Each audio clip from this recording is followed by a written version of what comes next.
In my previous video, in the first part of the video, this video, a photograph, I have explained the first stanza along with the introduction about the poet and the poem. So, let's begin today's video with the explanation of stanza second. So, first of all, just take out your book, Hornbill, open the poem, start second stanza reading. Okay? So, some 20-30 years later, she had laughed at the snapshot. See, Betty and Dolly, she had said, and look how they dressed up for the beach. The sea holiday was her past, mine is her laughter. Both rhyme with labored ease of loss. This much line we are going to study. I am going to explain these lines here. But before going to explain the line, let me tell you the difficult word meaning. Snapshot. Snapshot means photograph. Snapshot means photograph. And the second meaning is the rye. Rye with both rye with labored ease of loss. Means rye means your underwent to change. This goes. Now let me explain the line. Some 20-30 years later, she had laughed at the snapshot. Means here, even 20-30 years later, the mother would look at the photograph and laugh nostalgically, remembering the happy memory of her past.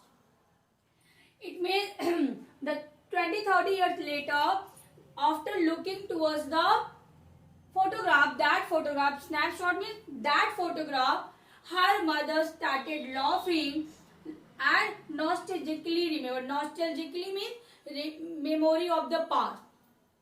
Remembering about the past, his mother would laugh the happy memory of her past. It means it was the poetess mother's happy memory spending the holiday at the beach. Spending holiday at the, because she was enjoying her holiday at the beach with her two girl cousins.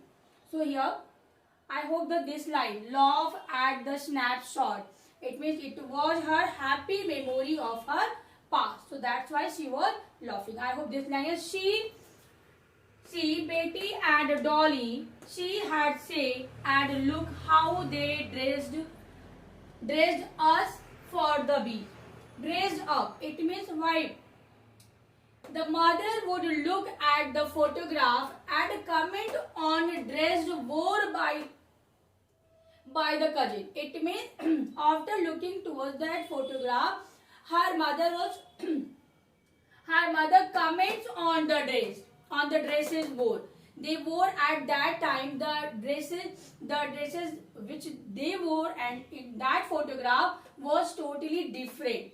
So that's why by the cousin Dolly and Betty, both the cousin, name of the cousin would be Dolly and Betty and herself, along with the mother of the poet, laughing at the, along with the dressed up, laugh toward the dress, how they dressed up. Her mother's laughter. Next line, dressed us at the beach. It means her mother started laughing at the dress, how they dressed up at that time. So I think laugh at the sea holiday was her past. She was enjoying her past day, her holiday. Mine is her laughter. Mine is her laughter. Mine is, it means the writer's memory was the laughter. It means his mother, he was just feeling happy, looking towards her mother happiness. It means mine was the happiness of the mother. Still remember, it means here mother's laughter has become a thing of the past of her. Poet still remember how her mother would laugh at the photograph. remembering sea holiday with a fondness as well as a sense of loss become that time would never come back. So it means the time which never would come back. It means enjoying the laughing, enjoying the happy moment of her mother. Here the poet was enjoying the happy moment of her mother. Both lie with labored ease of loss. Labored ease of loss. Labored ease means both rhyme means both rhyme means here underwent to change. It means both the rhyme that underwent the change.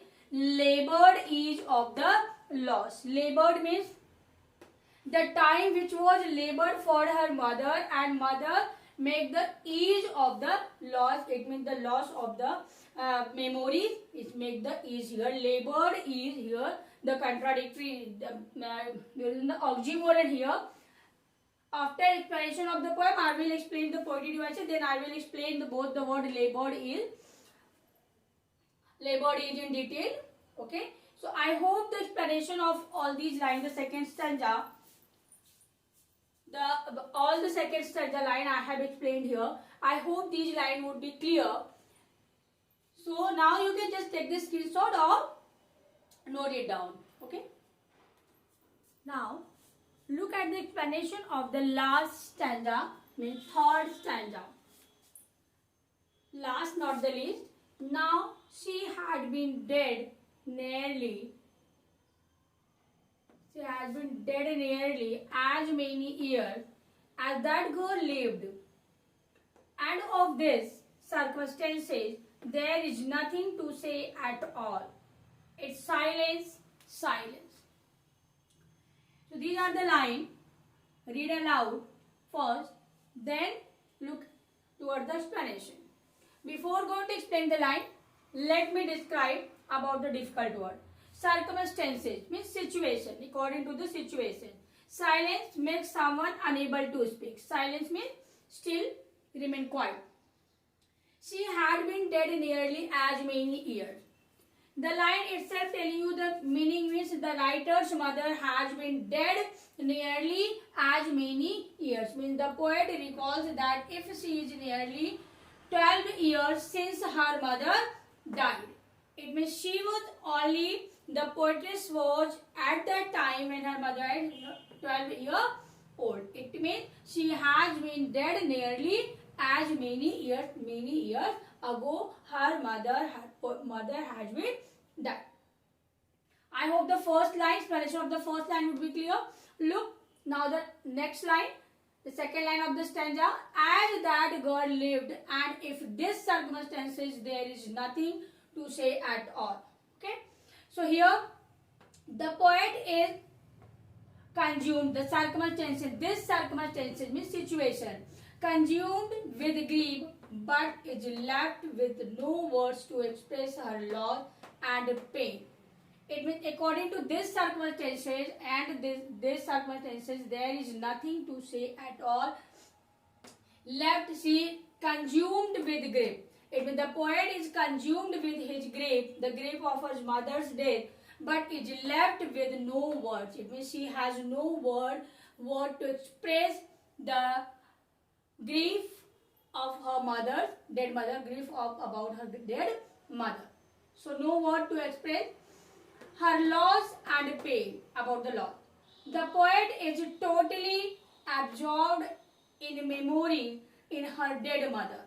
Totally here the circumstances there is nothing to say at all. He was involved in this, absorbed means involved in that situation, in that fully feeling the grief. The painful silence of this situation leaves the poet speechless. It means because of this, the silence means speech, no word. He has no word to express his grief, to express his sorrow about his dead mother. No one has can. So here I hope the last line, the silence and it's silence. It is here again the illustration figure of speech. I will explain. After that, I will explain about the figure of speech and poetic devices also.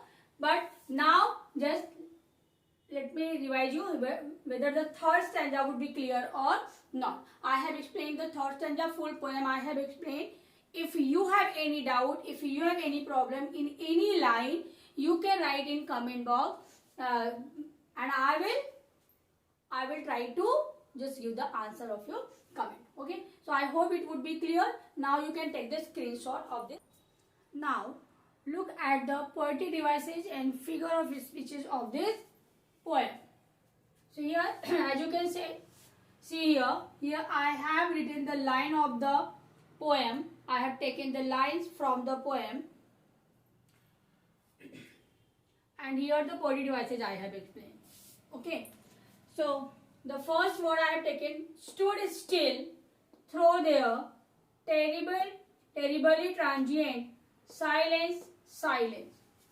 As you can see here, the first letter of each word, just repeating the similar consonant sounds the poet has used here in all these lines.